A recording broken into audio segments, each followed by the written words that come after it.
오늘 우리는 지나온 한 해를 보내면서 또 새해를 앞두면서 그리스도인으로서의 삶의 방향을 준비하려고 합니다.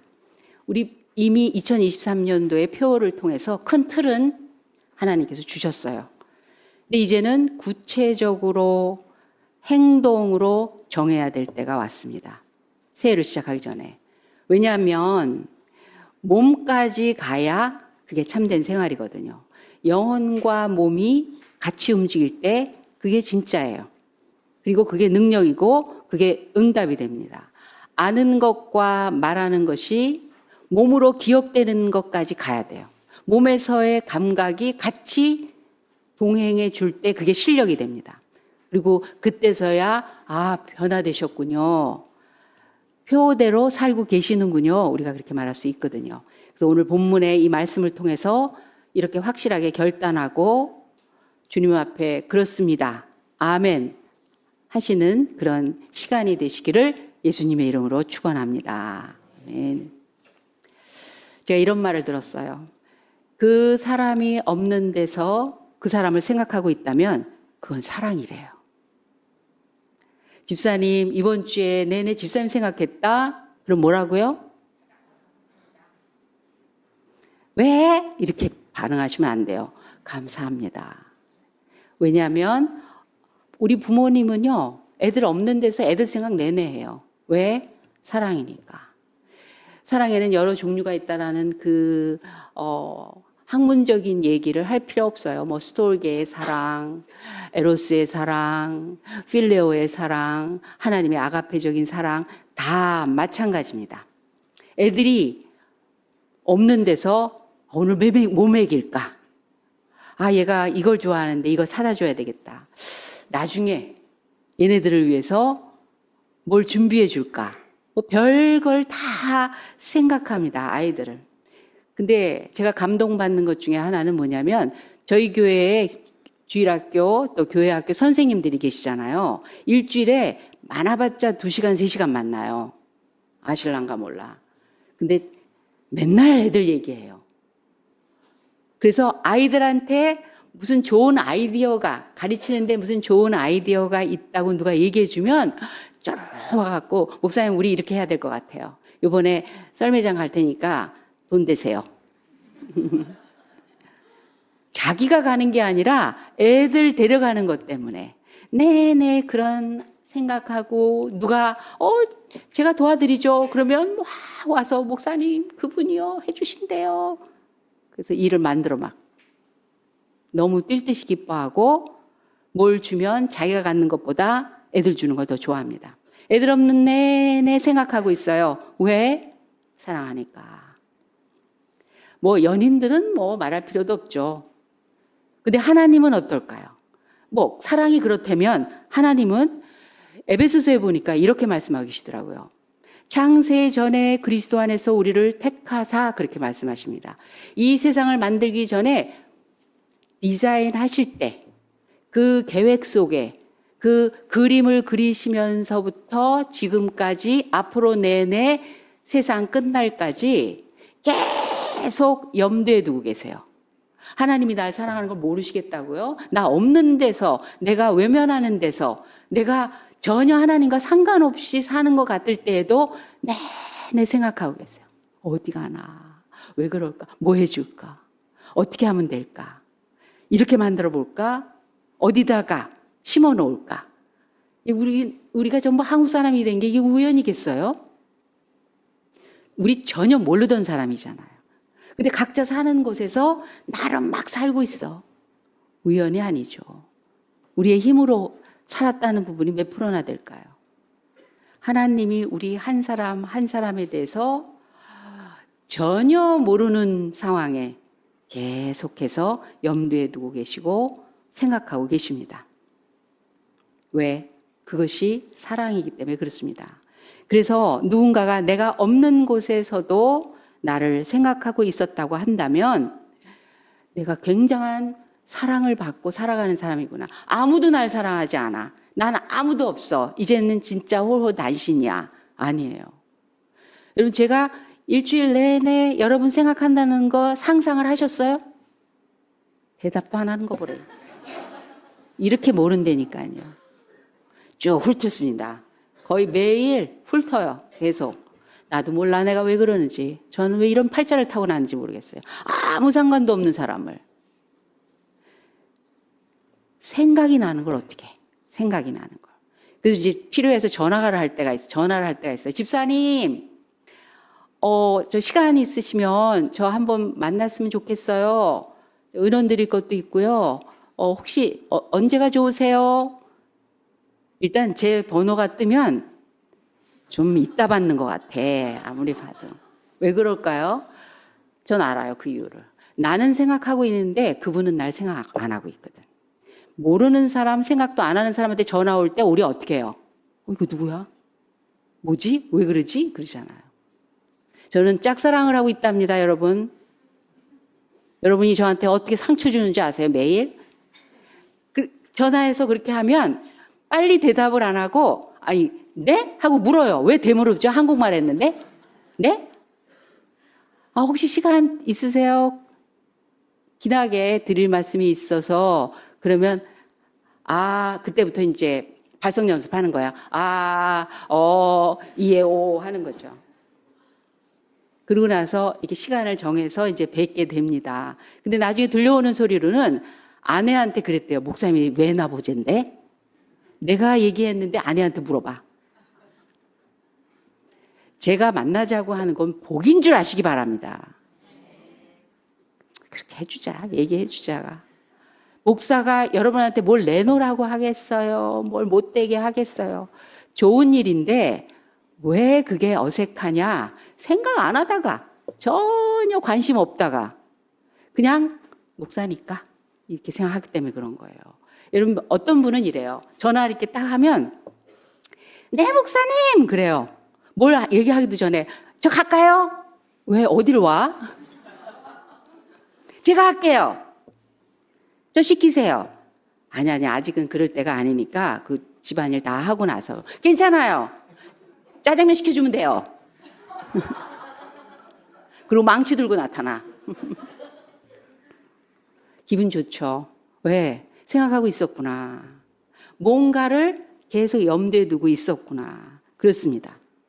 여러분 생각하지 않으면 부모님이 자기를 감시한다고 생각해요.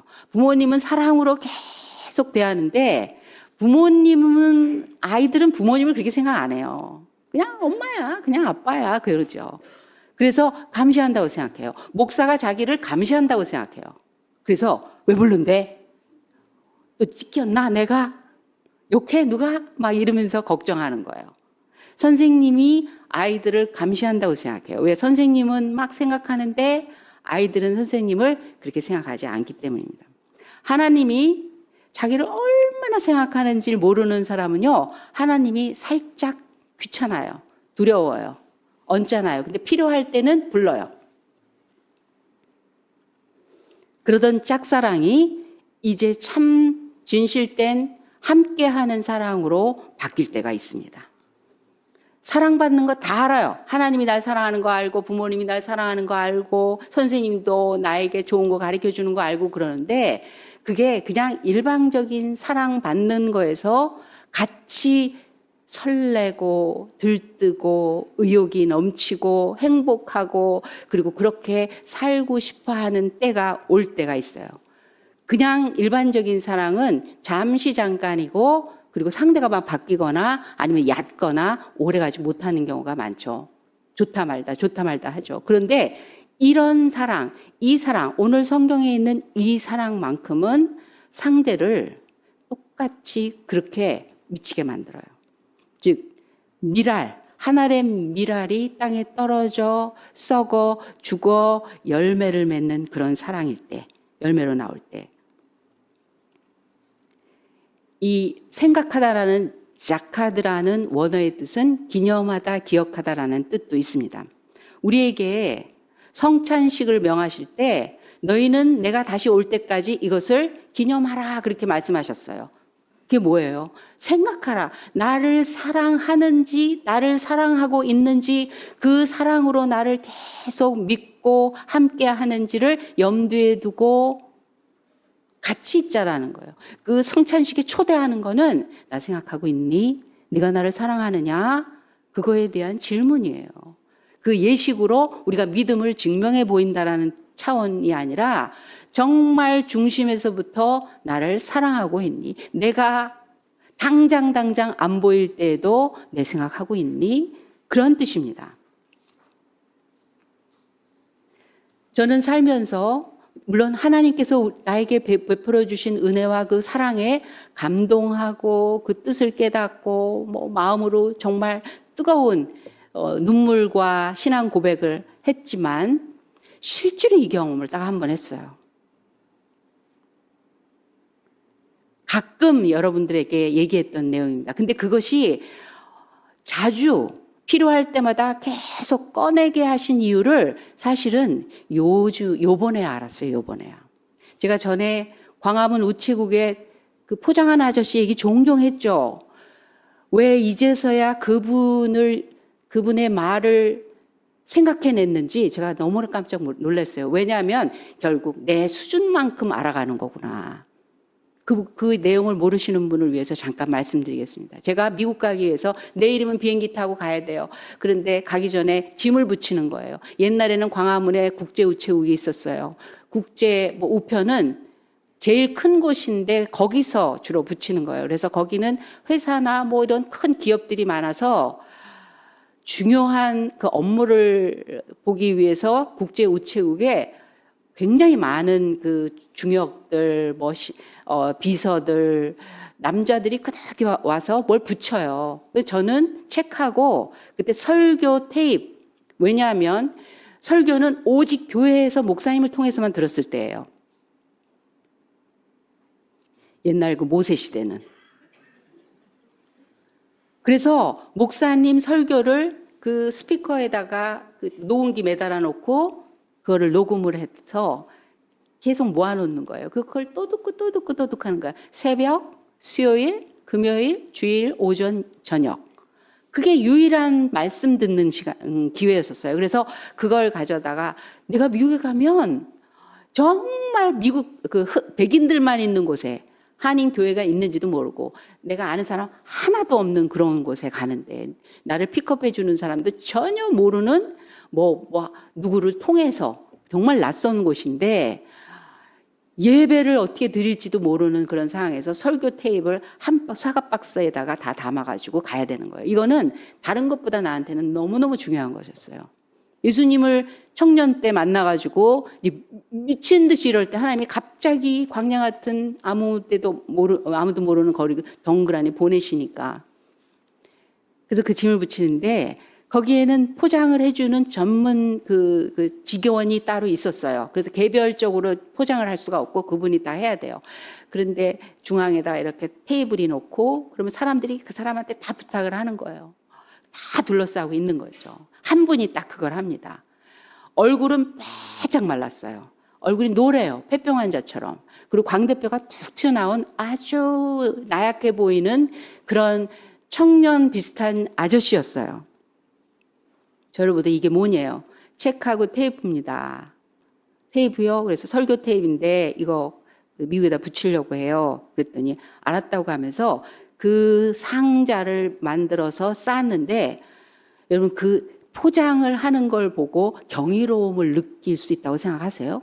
그 감동이 있을 거라고 생각하세요? 그분은 척척척척 잘하는 게 아니라 저를 최고로 대우하는 마음으로 그 물건을 싸는 것 같아요. 너무 신비로운 거예요. 그걸 보는데. 포장 따위를 가지고 이렇게 감동을 줄 수 있나? 그런데 다 그분을 쳐다봐요. 다 이렇게 둘러싸서. 그러더니 딱 한 분이, 나이 드신 분이 이런 얘기를 하는 거예요. 아니, 포장 싸는 거를 보고도 이렇게 감동받을 일인가? 포장 싸는 게 이렇게 감동받을 일인가? 참 신기하네. 다 공감했어요. 굉장히 많은 사람이 그 둘러싸고 있는데. 그리고 다 됐다 그러고 절 주는 거예요. 그리고 붙이러 갔는데 거기서 그 무게를 달고 돈을 이제 얼마 내세요? 이런 이제 그 직원 여자분이 있었는데 이게 뭐예요? 그래서 요거 책이고 요거는 테이프예요. 무슨 테이프예요? 설교 테이프예요. 그랬더니 이건 반출 안 됩니다.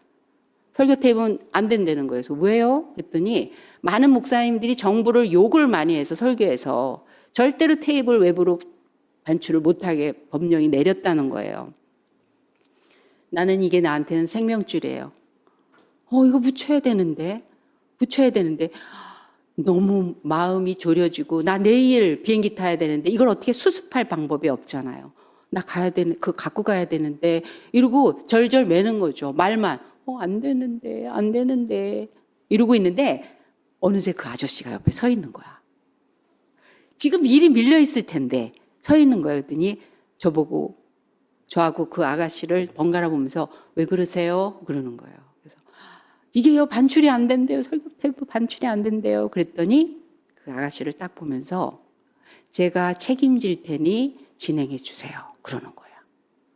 그 아가씨보다 훨씬 하급 직원이 아닐까 싶어요. 모르겠어요, 그거는. 근데 쳐다보면서 제가 책임질 테니 이걸 붙여주세요. 진행해 주세요. 그러는 거예요. 그랬더니 가만히 쳐다보더니 알았어요. 무게 올리세요. 그래서 진행을 했어요. 저는 도움을 받았어요. 기쁜 일이야. 하나님 감사합니다. 이건 중요한 건데 하나님 도와주셨네. 그 사람도 참 감사하네. 그러고 보니까 막 일을 하기 시작한 거예요. 감사합니다. 그 순간은 얘기했지만 그 다음부터는 전 할 일이 너무 많아요. 내일 비행기 타고 가야 되니까 그런데 계속 남아 있어요. 계속 이제까지 계속 남아 있어요.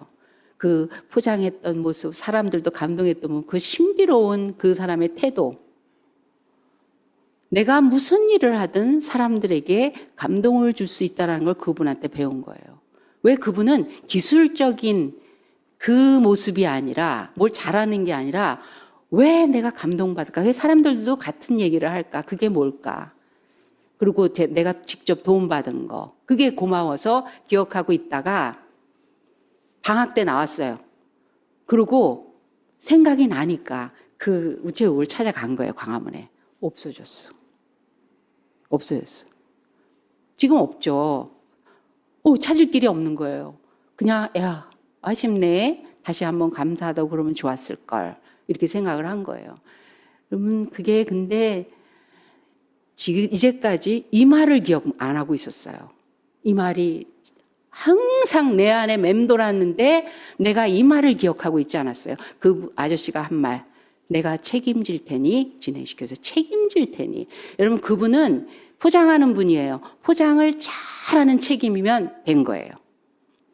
그 장소에서 사람들에게 좋은 일을 한 거고 그리고 그 회사, 우체국 거기는 좋은 직원이고 자기는 마땅히 받을 돈을 받을 거고 계속 그 일을 할 수 있는 그 실력이 되는 거고 좋은 직장이 될 거고 그걸 통해서 어떻게 살 건지 그렇게 이어가는 잘하는 거예요. 그분은 책임을 지고 있는 거예요. 그것만 가지고도.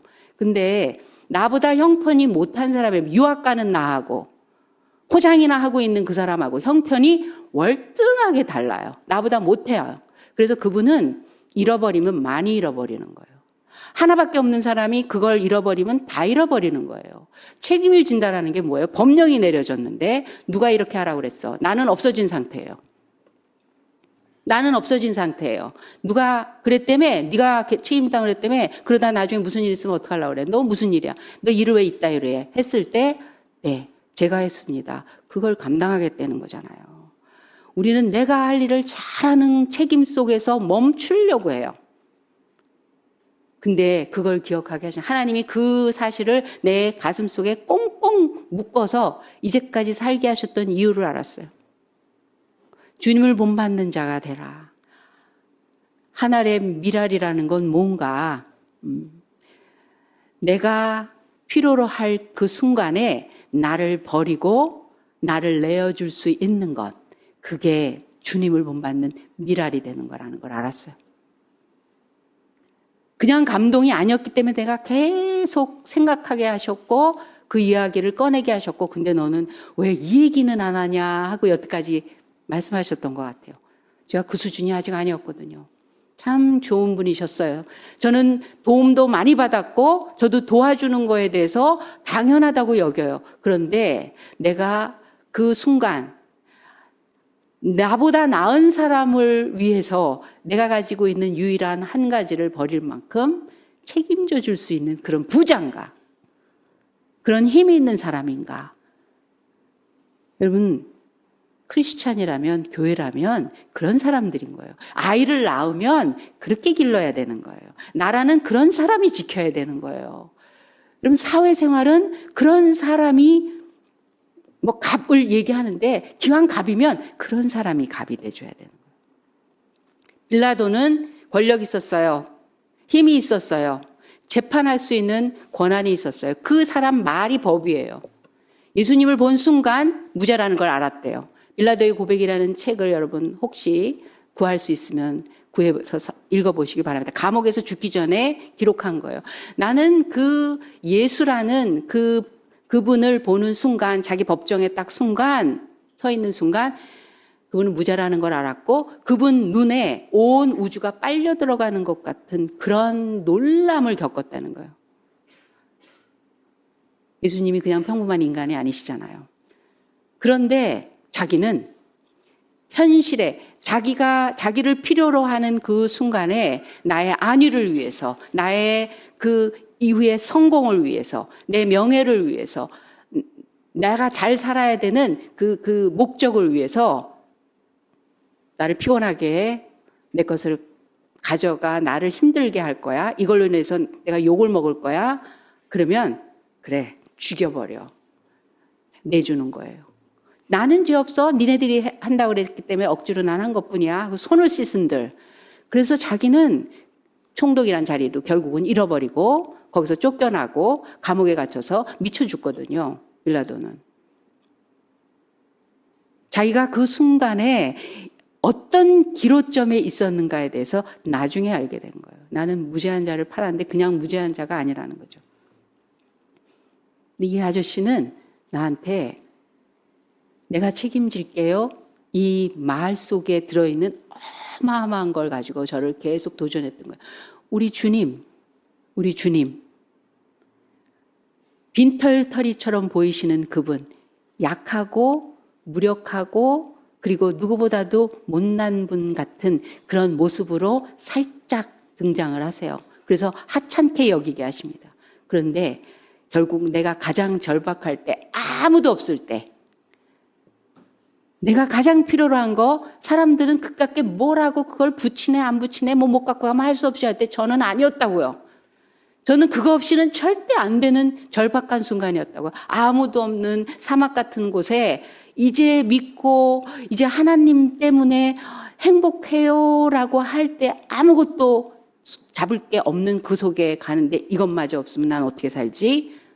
정말 중요한 거였어요. 난 가고 싶지 않았어요. 그거 없이는. 그런 곳이라면. 그런데 그거를 내가 갖고 있는 아주 작은 남은 권한을 버려서라도 당신을 위해서 내가 책임져 줄게요. 그런 의미였어요, 저한테는.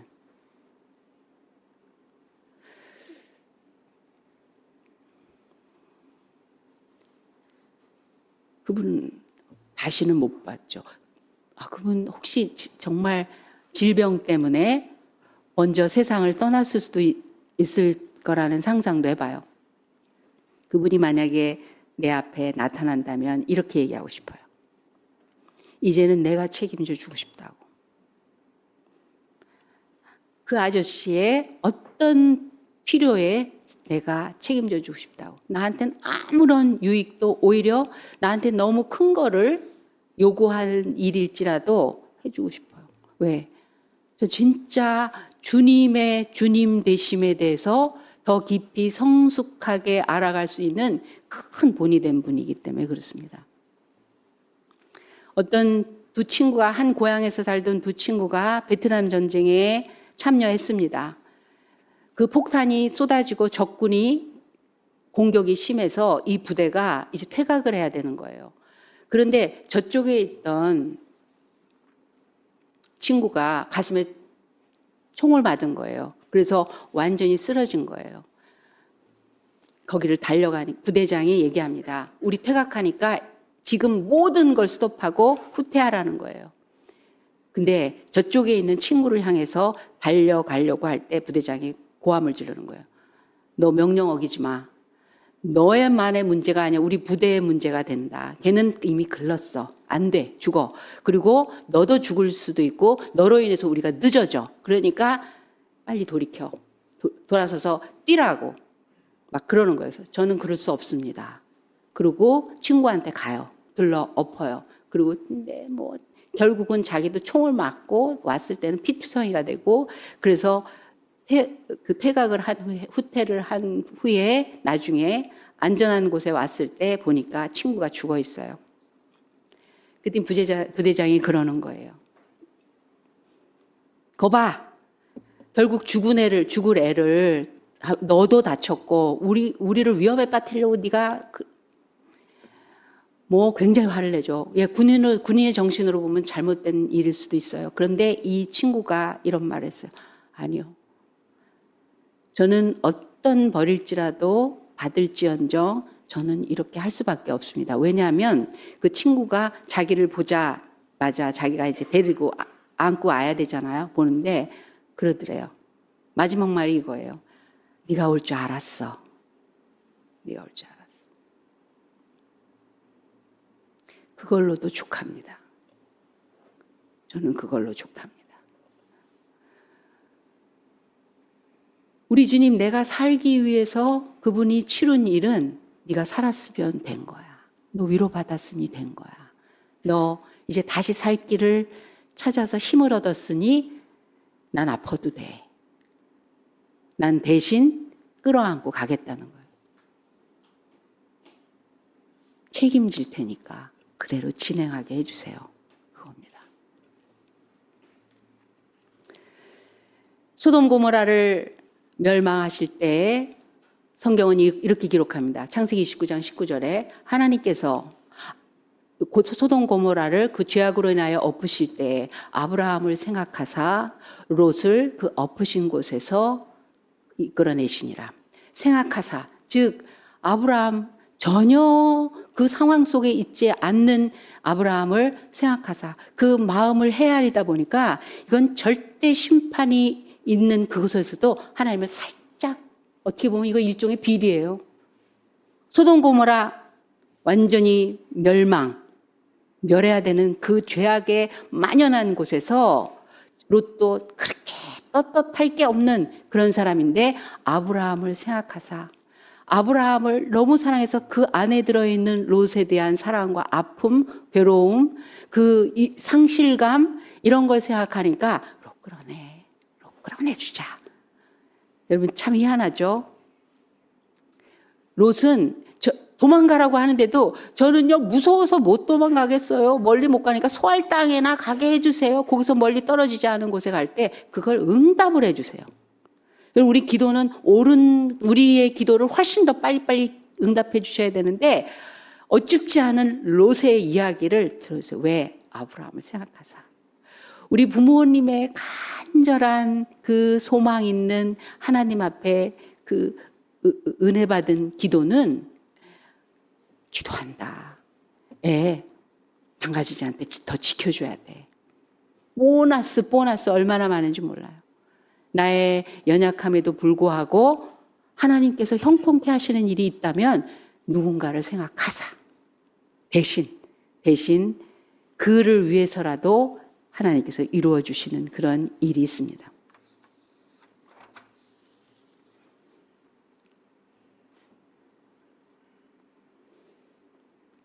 이 아저씨 찾아주시기 바랍니다. 어떤 분은 그럴 거예요. 에이, 살아봐. 와, 그래, 거기서 거기지. 나쁜 말이에요.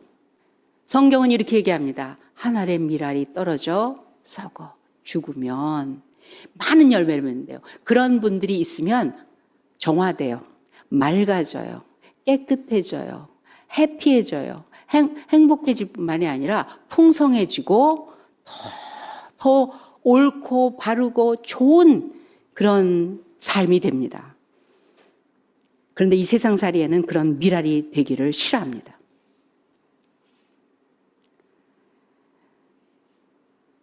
그런 사람들이 이 세상에서는 교회이길 바래요. 교회이길. 그래서 교회가 능력이 있는 거예요. 그렇기 때문에 능력을 가지고 이 세상을 놀라게 하고 변화시키고 도전해주고, 그리고 그래도 이 세상은 살만한 곳이야 라고 얘기하게 합니다. 그런 분의 모델이 뭐겠어요? 우리에게는 당연히 예수님 아니겠습니까? 예수님은 우리에게 우리의 모든 것들을 책임져 주실 때 우리도 그 미랄의 사랑을 받고 나면 나도 그렇게 되는. 어떤 분이 저한테 이래요. 여러분은 참 좋은 마음 가지고 저를 대하시는 거예요. 그분이 그러는 거예요. 아유, 처음에, 아주 오래전이죠. 처음에 만났을 때는 젊고 이뻤는데 많이 상했다는 거죠. 제가 생선입니까? 상하게? 아유, 고생이 많으셔요. 이러면서 그랬난가 봐요. 막 이러는 거예요. 그리고 심지어는 저희 엄마는 97세시잖아요, 이제. 예, 더 늠름한 97세가 되셨어요. 근데 어느 날 이렇게 보니까 안색이 안 좋으세요. 그래서 도와주시는 우리 요양사 할머니한테 그랬죠. 아니, 오늘은 왜 이렇게 안색이 안 좋으실까? 그랬더니 저를 보고 그러는 거예요. 목사님이 더 늙어 보여요. 관리 좀 하세요. 이러는 거예요. 저 한때 젊고 이뻤다고요. 그럼 한 번 했으면 됐지 뭐. 저의 한 자락이라도 그걸 밟고 하나님이 일하시고 싶으면 괜찮아요. 왜? 그분이 나를 책임져 주신 그것 때문에 살았거든요. 그래서 저도 책임져 드리고 싶어요.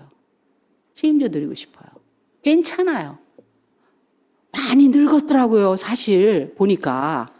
근데 늙어가는 거예요. 내가 왜 이렇게 됐지? 이렇게 화를 내는 건 어리석은 일이야. 겉사람은 후패하나 속사람은 날로 새롭도다. 우리 23년도에 하나님 말씀하십니다. 내가 책임져 줄 테니 너도 책임져. 그러면 많은 열매를 맺게 될 것이다. 아이고, 바쁜 세월에 열심히 살아도 모자를 파네. 전화 잘하라고 그러지. 무슨 책임을 져? 아니에요. 내가 할 일은 마땅히 하지만 내 걸 가지고 살아야 되겠다고 하는 그 순간에 왔을 때 그때 내 권리 쓰세요. 내 힘 쓰세요.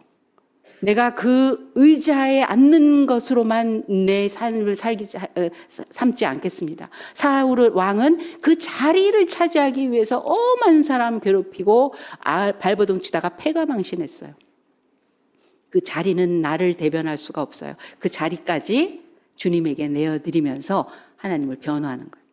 하나님은 하나님이셔요. 옳은 분이에요. 의로우신 분이에요.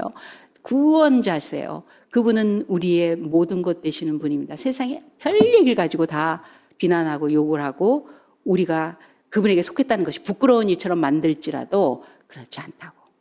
그걸 내어드리는 그런 진정한 능력자, 더 부유한 자, 그리고 지금도 그 아저씨가 나를 계속 얘기하게 만드는 그분은 절 기억도 못할 거고 어디에 있는지도 모르고 그러지만 저한테는 여러분한테까지도 주님을 설명하기 좋은 재료로 나의 삶에 큰 기둥처럼 우뚝 서 있는 그런 내가, 즉 나도 누군가에게 생각나는 사람, 내가 생각할 뿐만이 아니라 그렇게 생각나게 하는 그런 사람이 되는 목표로 2023년도 우리 다 같이 능력자로 사시는 저와 여러분 되시기 바랍니다.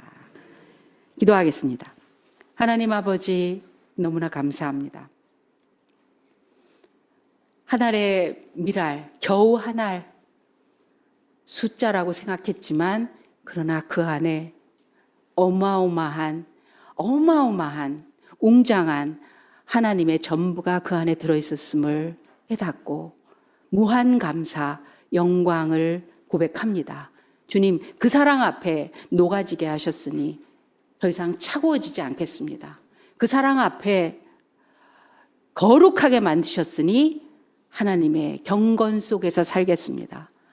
그 속에서 하나님 구원의 길에 서게 하셨으니 뒤돌아보지 않고 표대를 향하여 나가겠습니다. 주님과 함께 동행하겠습니다. 주님이 주신 그 책임져 주시는 한 미랄의 그 사랑 앞에 진정 참 사랑으로 변화받는 저희들로 만들어 주셨사오니 우리 2023년도 서로 제가 할게요. 제가 책임질게요. 제 몫으로 행복하시기 바랍니다. 세상을 향해서 그렇게 선포하는 새로운 교회 되기를 원합니다. 주님, 우리를 통해서 마음껏 일하여 주시옵소서. 감사함이 예수님의 이름으로 기도합니다. 아멘.